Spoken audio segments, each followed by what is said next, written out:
চ চারিদিকে তাকা।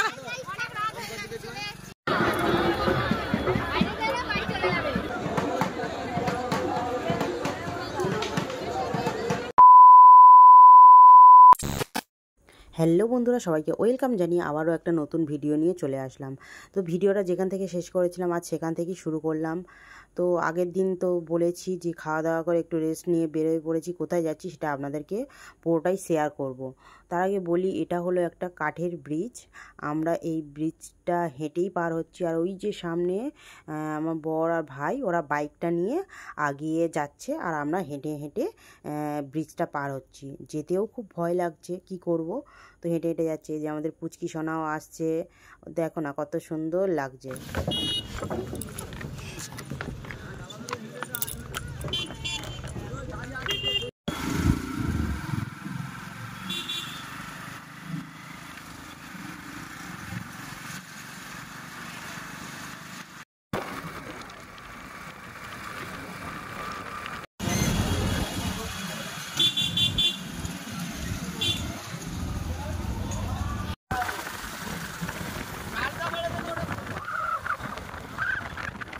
তো এখানে আমরা আস্তে আস্তে আলোচনা করছিলাম যে কোন দিক থেকে যাব না যাব। তো এই জায়গাটা হলো নেউলতলা বলে একটা জায়গা। এখানে মুসলমানদের ঈদ হিসাবে 2-4 দিন ধরে মেলা হচ্ছে। তো এই যে দেখতে খুব সুন্দর লাগছে, মানে রাস্তার দুই পাশে মেলা বসেছে, ওদের আরও অনুষ্ঠান হচ্ছে। একটু ভিডিও ক্লিপ নিয়ে নিলাম। তো এরপরে আর ভিডিও করতে পারিনি, অনেকক্ষণ পরে তারপর ভিডিও করেছি। কেন, আমাদের একটু হালকা অ্যাক্সিডেন্টের মতন হয়েছিল। পিছন থেকে একটা গাড়ি এসে আমাদের গাড়িতে ধাক্কা মেরেছিল, আমার কোমরে পিঠে একটু লেগেছিল। বছরের প্রথম দিনটা এইভাবে কাটবে কোনোদিনও ভাবতে পারিনি। সকালে দাদুর ওই হলো, পরে আমাদের সাথে এই হলো। তা যাই হোক, ঠাকুরের কৃপায় ভালোভাবে তা আমরা চলে এসেছি। আজকে আমরা এসেছি বড়দির বাড়ি, মানে বড় মামার বড় মেয়ের বাড়ি। এসে দেখলাম এই সেজো মামার ছেলে, ওই যে বউ, পুচকি, ওরা সব করছে। আর ওই আমাদের ওরা এসেই মাত্র, আমার ভাই ওরা এসেই মাত্র জামা কাপড় খুলে বসে পড়েছে। আর এই যে বড়দির মেয়ে এখানে, আর দিদি এদিকে যে একটু করে একবার রান্নাঘরে যাচ্ছে আর ঘরে আসছে। আর এরা সবাই খেলা টেলা করছে। তারপরে আমরা সবাই মিলে মেলায় যাব। দিদিদের এখানে প্রায় 3 দিন ধরে মেলা হয়। এই চড়ক হিসাবে দিদিদের এখানে 3 দিন ধরে মেলা হয়। দিদি বলল, আমি ঘুগনি করছি, টিফিন করে তারপর তোরা ঘুরতে যা। তার কিছুক্ষণ পরে আসলো ওই যে বললাম সেজো মামার ওটা ছোটো ছেলে ছিল, এটা বড় ছেলে আর বৌমা, এদের এখনও বিয়ে হয়নি। তো যাই হোক, এরা এসে এই যে হাই করে দিল। আর ভাইয়ের অ্যাটিটিউডটা দেখো শুধু। তো এখানে আমার বর 3-4 জনকে, আমাদের পুচকি, দিদির ছোটো মেয়ে আর ওই মামার বৌমা, এই ভাইয়ের বউ, এদেরকে নিয়ে আগে বাইকে করে চলে গেল। তারপর আমরা হেঁটে হেঁটে কাছাকাছি, তো ওদের বাচ্চাগুলো আছে বলে ওদেরকে নিয়ে আগে চলে গেল। আর আমরা হেঁটে হেঁটে আস্তে আস্তে যাচ্ছি। আর দিদিদের এখানে কত সুন্দর লাইটিং দিয়েছে।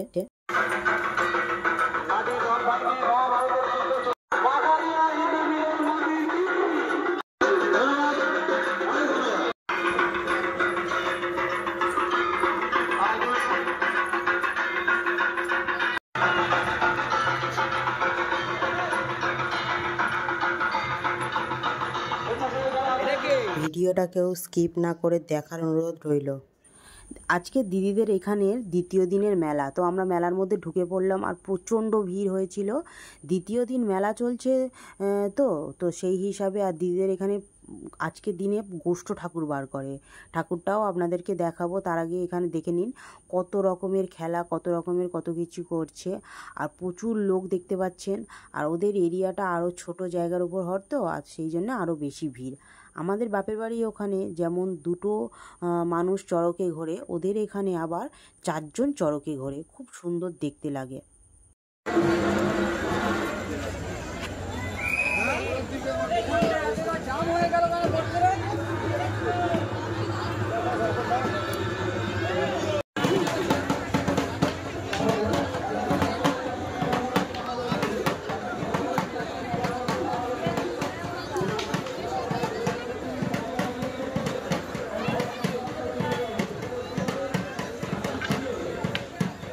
তো একটুখানি দাঁড়িয়ে দেখে আমরা মেলার মধ্যে ঢুকে গেলাম। এটা হলো এখানকার স্কুলের মাঠেই কিন্তু এদের মেলাটা হয়।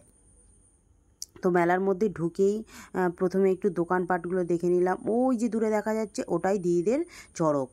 আর এখানে মানে বিভিন্ন রকমের খাবারের দোকান, বিভিন্ন রকমের শোপিসের দোকান, খেলনার দোকান, অনেক কিছু বসেছে। একে একে দেখাচ্ছি। চড়কের দিন তো আসেনি, তো কি করব, এটাই দিদিদের চড়ক। কিন্তু চড়কের ভিডিওটা দিদির মেয়ের কাছ থেকে নিয়েছি।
তো দিদিদের ওখানেও বাজি ফাটানোর প্রতিযোগিতা হয়। তারপরে এরা সব এখানে একটু ফুচকা খেয়ে নিল, আমি আর খাইনি।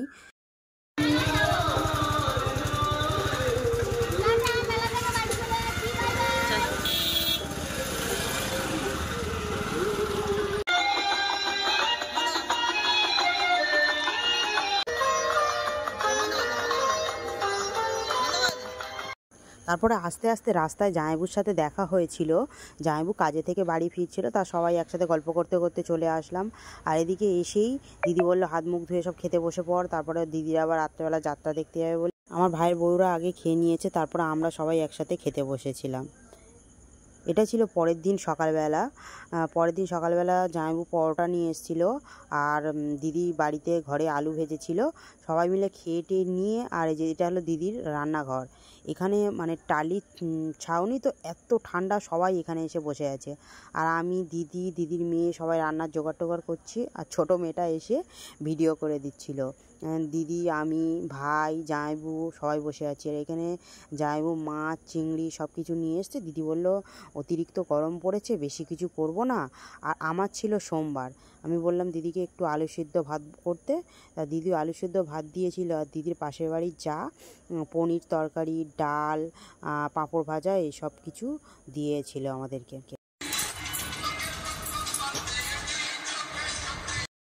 আজ তো সোমবার ছিল, এখান থেকেই আমার বর মানে দিদিদের বাড়ি থেকেই আমার বর অফিস চলে গিয়েছিল। আর এখানে এরা সব খেতে বসে গিয়েছে স্নান টান করে এসে। আর আমি খাইনি, আমি আর দিদি পরে খাবো। আর আমাদের পুচকি গান বাজলেই কোমর বাঁকানো শুরু।